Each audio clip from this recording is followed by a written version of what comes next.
Okay, hello guys. Right, I'm going to try and do a whistle-stop tour of the first half of the Cold War GCSE course. Okay, so that's a huge amount of information. I'm going to try and go through it quickly so we can get through it and go through all of the key events that happen with a summary so you can make sure you understand it. And if you need some more depth, you can go and find the video on that particular topic for some detail.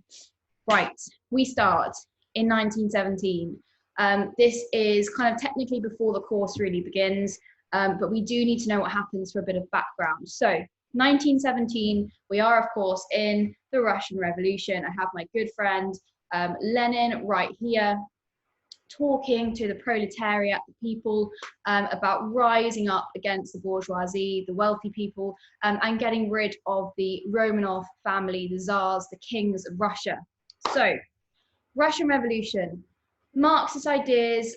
Marx was obviously a philosopher who wrote about the rising of the proletariat and the equaling out of society. So these Marxist ideas spread into Russia, and they are kind of really appealing to people that live in Russia at the time. Russia is highly hierarchical society, big differences between rich and poor.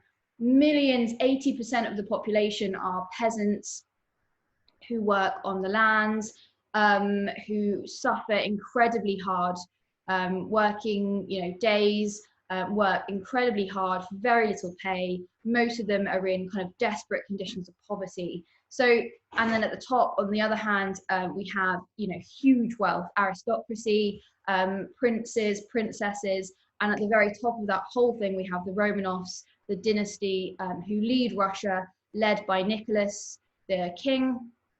He has some famous children. Anastasia, for example, famous for the, I think it's Disney, perhaps it's not Disney, but the film made about her.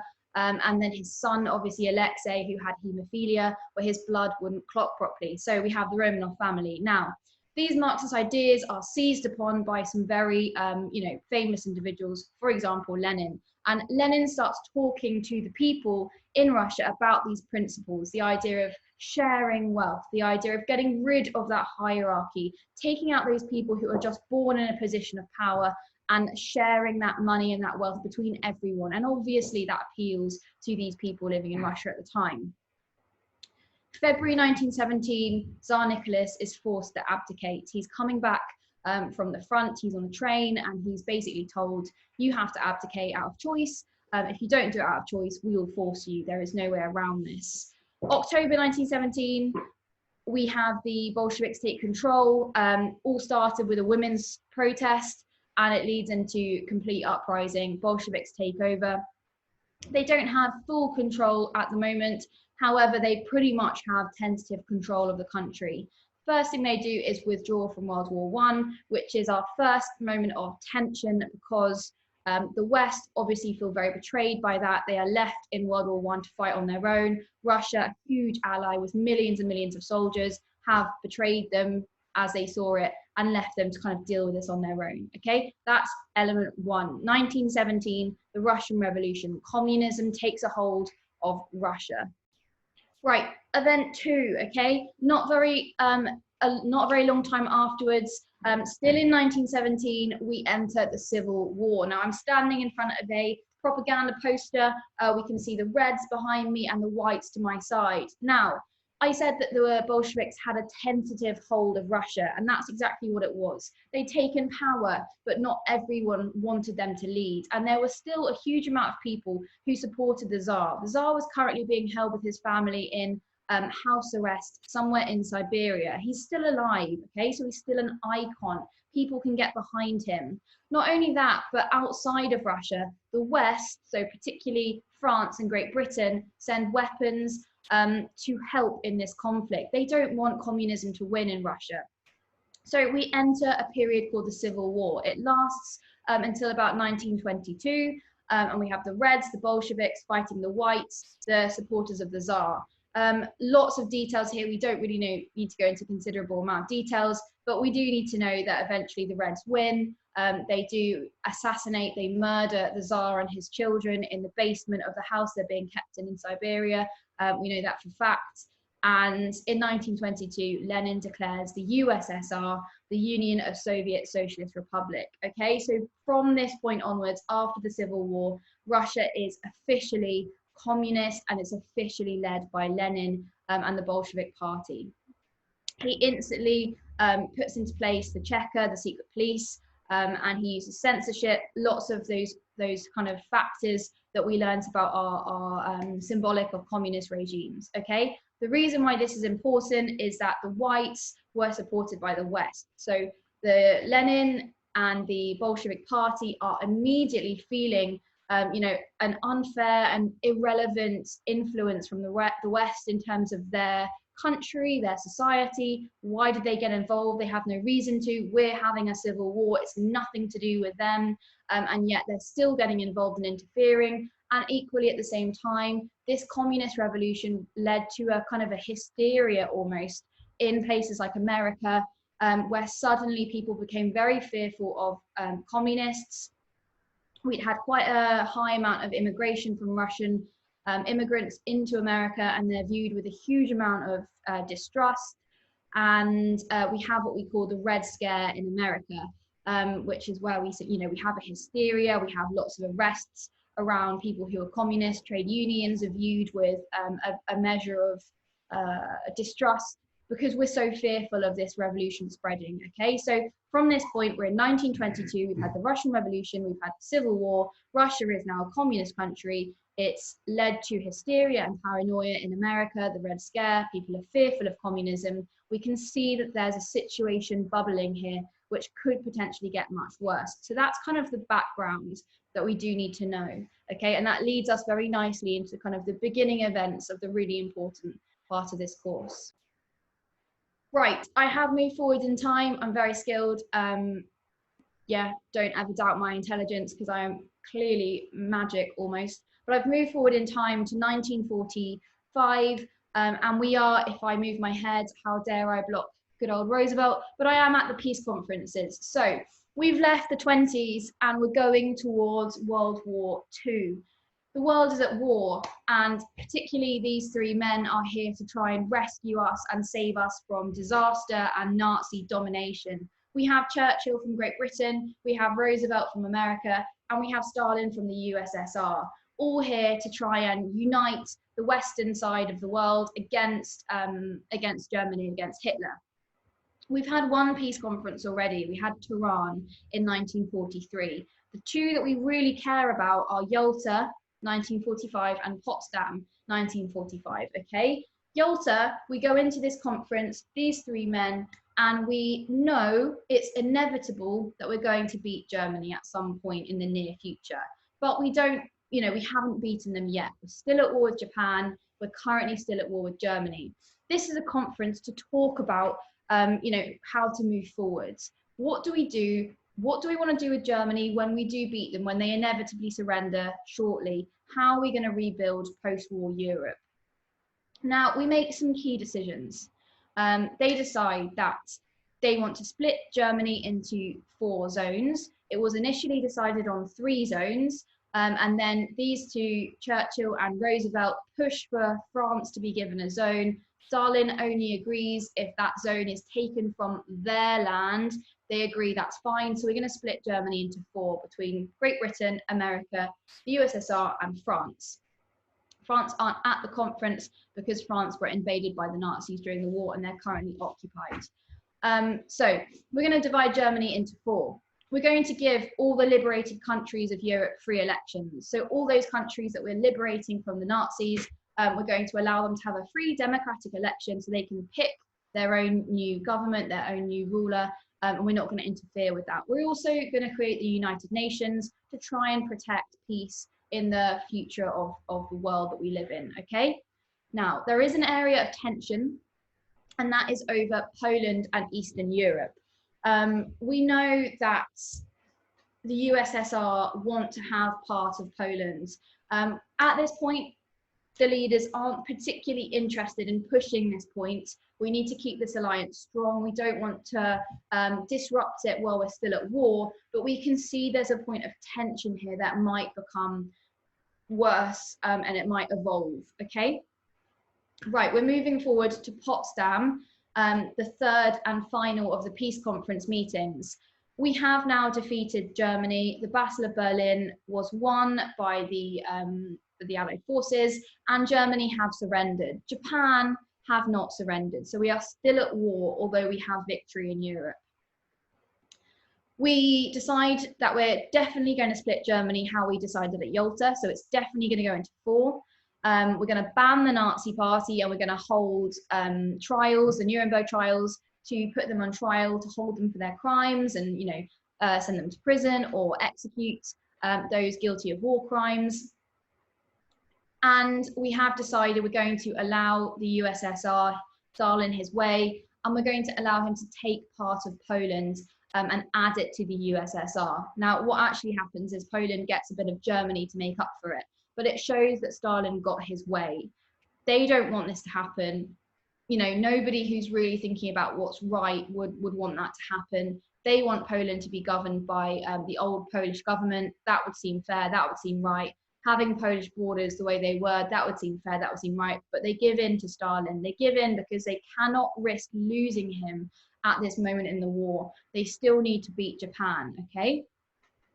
So they give in to Stalin. Some people see them as weak. However, we move forward. Nothing's too bad at the moment. So that's the final peace conference, Potsdam. Right, only days after the Potsdam meeting, the USA send a plane, Enola Gay, and they drop the very first atom bomb on Japan. So I'm going to move slightly so that you can see what's happening here. It's a horrible scene. I wish that I hadn't transported myself here. It's completely and utterly devastating and tragic. At 8:15 on the 6th of August, the bomb is dropped from Enola Gay and it lands on the city of Hiroshima, killing instantly 70,000 people. We know it causes devastation, it destroys the environment, it causes lots of problems later on as well. 3 days later, the 9th of August, they drop a second bomb on Nagasaki and 40,000 people are killed in that bomb. Japan surrenders a week later. So in that sense, they got their way, they succeeded in what they wanted to do. In terms of tensions, this does a lot to destroy that grand alliance that we had formed. We had Churchill, Roosevelt, and Stalin. We know Churchill is replaced by Clement Attlee after the elections in Great Britain. Labour win, so Clement Attlee of the Labour Party replaces Churchill at the end of the war, and Roosevelt very sadly passes away, replaced by Truman. Okay, so at this point we have Attlee, Truman, and Stalin in power, the Grand Alliance, that alliance formed to fight the Nazis. With the dropping of the bomb on Hiroshima, the end of the war is pretty much signaled, even though it takes a week to get there. With the end of the war, we have the end of the alliance. There's no reason anymore for them to be aligned together. They have very, very different ideological perspectives, and it marks the beginning of where this all falls apart. In addition, Truman did not tell Stalin about the nuclear weapons that they developed, and Stalin sees this as huge distrust. It also comes across as a very dominant gesture that America are very much signaling that they want to be the dominant power in the post-war world. This stimulates Stalin to start investigating nuclear weapons. So when we get to the arms race much later on, and we look at that developing, you can say the atomic bomb is the beginning of the arms race. So this moment is a highly pivotal moment in the Cold War, because it really signals the end of that period where we're kind of, even if it's a little bit fake, but we are still getting along as allies. This is the moment where we start to see subtleties, unspoken things happening, where the Cold War really comes into its own. Okay, so 1945, the dropping of the atom bomb on Hiroshima and Nagasaki by the Americans, and that's that. Okay, so I'm transporting myself another 2 years into the future. I'm in 1947 now, and I've actually got myself to America. So I'm very good at traveling as well as moving through time. What a skill to have, hey. But anyway, I'm in Missouri, and I'm here to listen to Churchill's speech. Now, I said we're in 1947. The last time I saw you, we were in 1945 with the dropping of the atom bomb. What we do need to know has happened between these 2 points is that the war has ended, which is fantastic, celebrating in the streets. However, lots of Western Europe has been liberated and kind of given back to old existing governments. Eastern Europe, on the other hand, is still heavily occupied by the Red Army. As this is the East, isn't it? As the Soviets came in from Russia, the Soviet Union, into Europe, they were liberating countries as they came, and they then left their army in these countries, places like Poland, Czechoslovakia, Hungary, Romania, Bulgaria, places like that.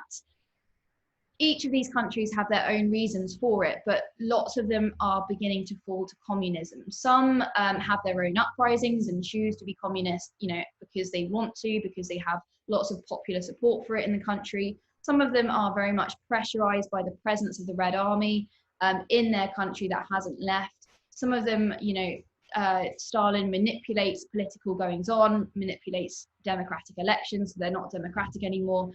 But what we've noticed is lots of this east of Europe has become communist. So with that, we obviously are starting to get quite concerned. And one man who gets very concerned is him, Winston Churchill. He's visiting America. Now, even though he's not Prime Minister of Great Britain anymore, he's a very important figure, as you can imagine. And he's visiting his friend, his ally, Truman, and they are on a train to Missouri, which is where Truman went to college. So they're going to visit Truman's old college. As he gets up to make his speech, he comes out with something pretty shocking, really, but also incredibly important for the time. He makes a speech where he talks about the Iron Curtain, and he says a very famous phrase, you know, the Iron Curtain has descended across Europe, cut Europe in half. Now, this phrase, the Iron Curtain, is obviously a metaphor. It's a phrase we use to describe the splitting of East and West, and it's not real. We don't actually have an Iron Curtain through Europe, but it's a metaphor. He uses it to describe what's happened. You know, we've got half of Europe fallen to communism. Behind the wall that Stalin's put up, we have no access to them, they have no freedom, and we have the other half of Europe who are kind of sitting in wait. Stalin sees this speech as completely unfair. You know, Churchill's portraying him as someone he's not, as someone aggressive and untrustworthy, and he's really angry about that, okay? He sees this as really unfair to him, and it's portraying him in completely the wrong way. And so this really is the first moment where we vocalized this split. So when you're thinking about tension at this point, it's about the vocalization of that split. Not once before have we actually had somebody talk about publicly how we have a divide in Europe. And now Churchill has publicly talked about this. He's even given it a name, which we still use today, the Iron Curtain. And we know that we've got a point where we've split Europe in half.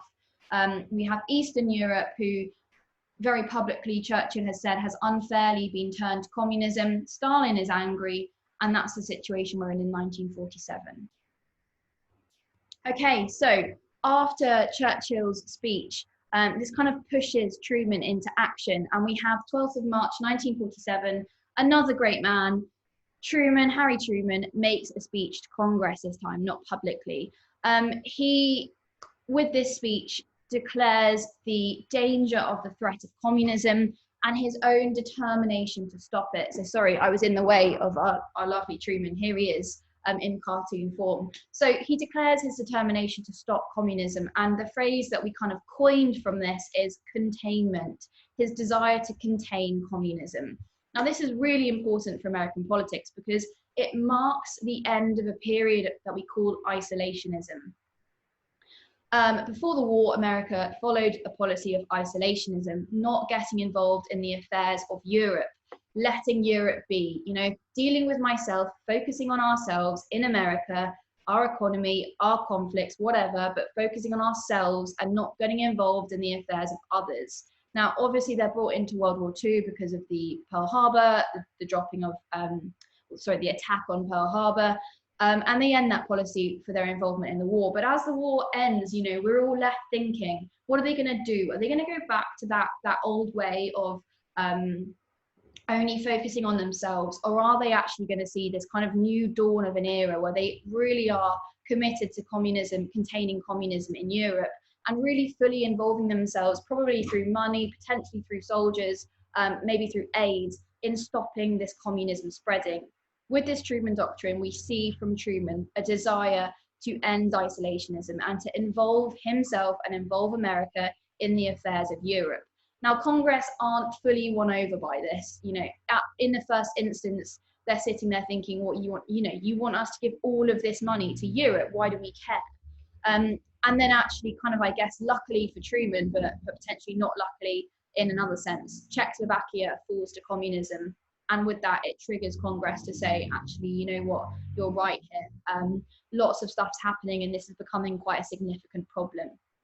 So the Truman Doctrine is when Truman declares a commitment to communism. Now, you have to be very careful with this one because it's very easy to get it confused with something I'll tell you about in a second that kind of comes into place roughly about a year later in 1948. So hold your horses.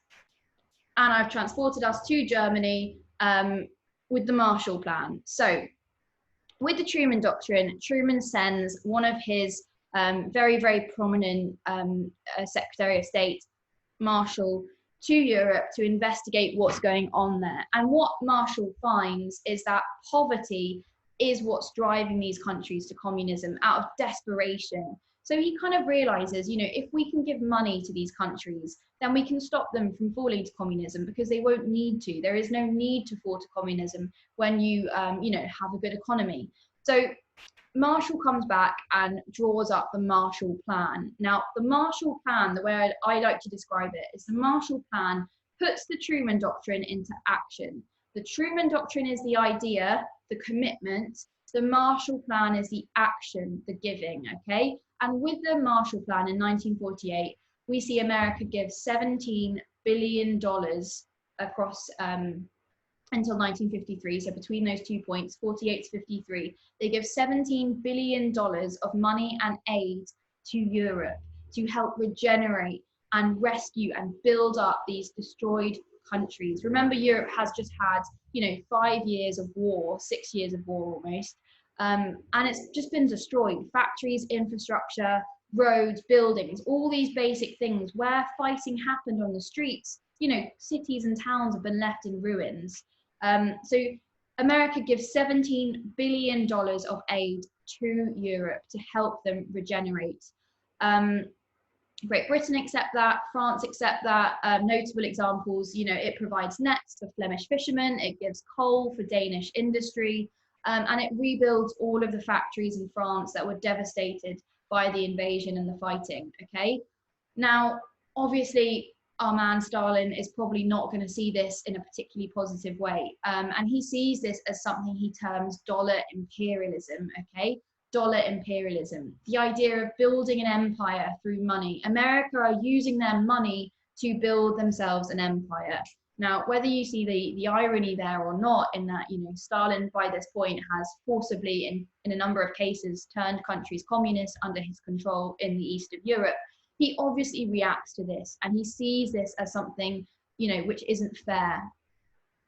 He also creates two associations in response. He creates ComCon, which was the idea of mutual economic relationships, not so much the giving of aid like the Marshall Plan, but the, we'll work with each other rather than working with the West. So if I want to sell, if I have fish to sell, I'm going to go to you Eastern European countries and I'm going to sell you fish. It was supposed to be at a beneficial price, so a good price. What actually happened was that countries were forced to sell products at really low prices to the USSR and buy products at high prices from the USSR. He also produces Cominform, which was an information bureau, a place where they could sit down and talk. In reality, Stalin talked and gave them instruction. So at this point, 1947, 1948, we have the Truman Doctrine and the Marshall Plan giving money to countries that accept it to help them rebuild and regenerate and go back to being democracies. Stalin sees this as America building themselves an empire against him and creates his own organizations. So for the first time, we have a split. Two sides of the conflict split into different organizations. Now, they're not military alliances. Nobody's going to war. Nobody's declared they'll, support each other in war yet. So we're not there yet. It's not that bad. but we definitely have the defining of two sides.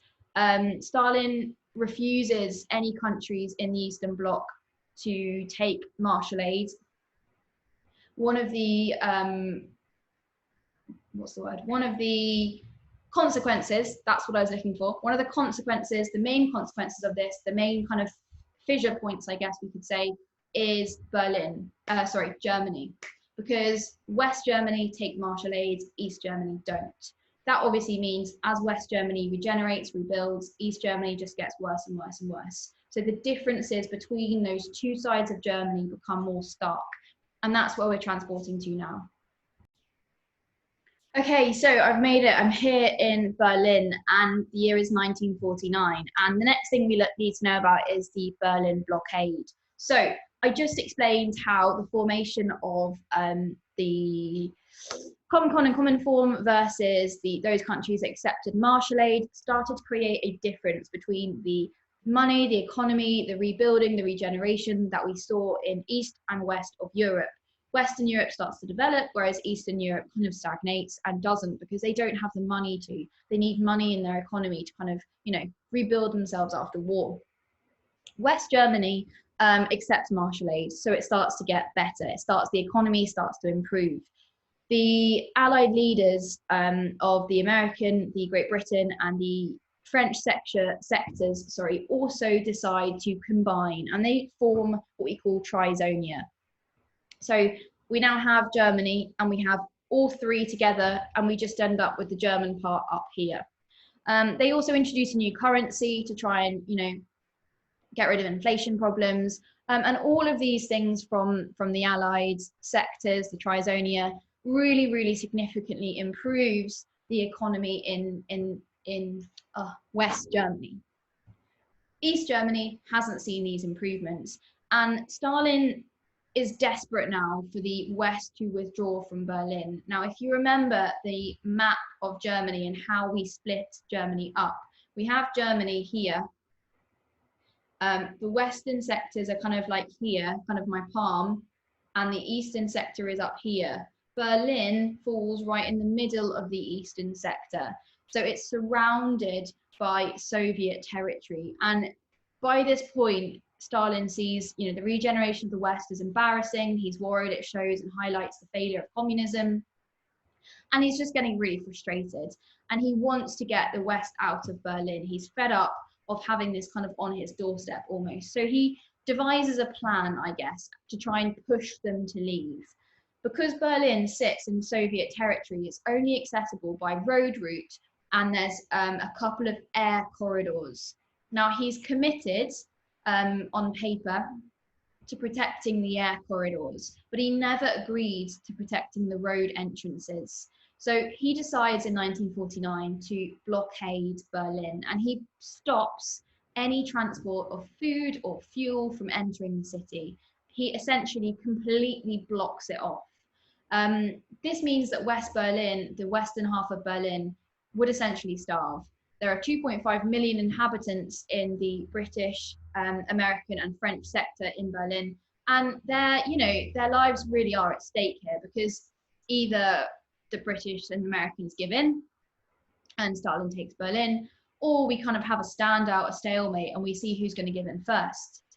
What Truman does is he absolutely refuses to give in. He says, we are going to stay, period. No debate about it. We're not leaving Berlin. We're not going to allow him to bully us out. And they come up with a plan. Now, this is the moment I wish I could throw Skittles at you. It's what I like to do, Skittles for everyone. And the reason for that is there is nothing better to me of you sitting in your exam and you remembering the Skittles and remembering that this plan is called Operation Vittles, beginning with a V, not an S. Operation Vittles is launched, and that operation was the idea of sending planes in with food using those protected air corridors. Exactly what they do. In the beginning, they have 80 C-47 planes. By the peak, they're flying a plane in every 3 minutes and delivering 4,000 tons of food and fuel to West Berliners. As you can see, we've got a beautiful moment here, crowds of children cheering as the aeroplane comes in to land and drop the provisions. they really make a statement. April the 16th of 1949, we have Easter Parade, where the Allies launch in 12,000 tons of food. This is the moment where Stalin realizes they're not going to give in. They're simply not ever going to give in to me. So, you know, I'm going to have to submit here. He lifts the blockade. What this does is it immediately triggers the formation of the Federal Republic of Germany, the FDR, formed on the western side, and then Stalin reacts by forming the GDR, the German Democratic Republic. Now that's really what Stalin always was trying to avoid, the formation of two separate countries. But that's effectively what we have now. So the Berlin blockade happens. One main consequence is the formation of two separate Germanys. A second main consequence is the formation of NATO. I need to, you know, hop over to where I'm going next. So I'll be back with you in just a moment. Okay, I made it. Air travel these days, hey, very effective. Right, NATO, the North Atlantic Treaty Organization. As an outcome of the Berlin blockade, lots of countries were quite concerned about the aggressiveness that Stalin used and the spread of communism. And so it kind of triggers a moment where lots of European countries, 10 to be exact, want to be part of some kind of defensive alliance. And this is the moment where we sign that. So we had previously the idea of the Marshall Plan, and those countries that took Marshall aid were kind of, you know, defined as a group against countries that, you know, were part of COMCON. And I said that wasn't anything to do with alliances or military organizations. Now is the moment, 1949, where we finally have a military alliance that forms, that signs a pact together. And they sign a pact that, you know, if any one of us is threatened, we will all come to their aid. So we really see now, 1949, a moment of high tension, because it really is a point where we could possibly have conflict or war.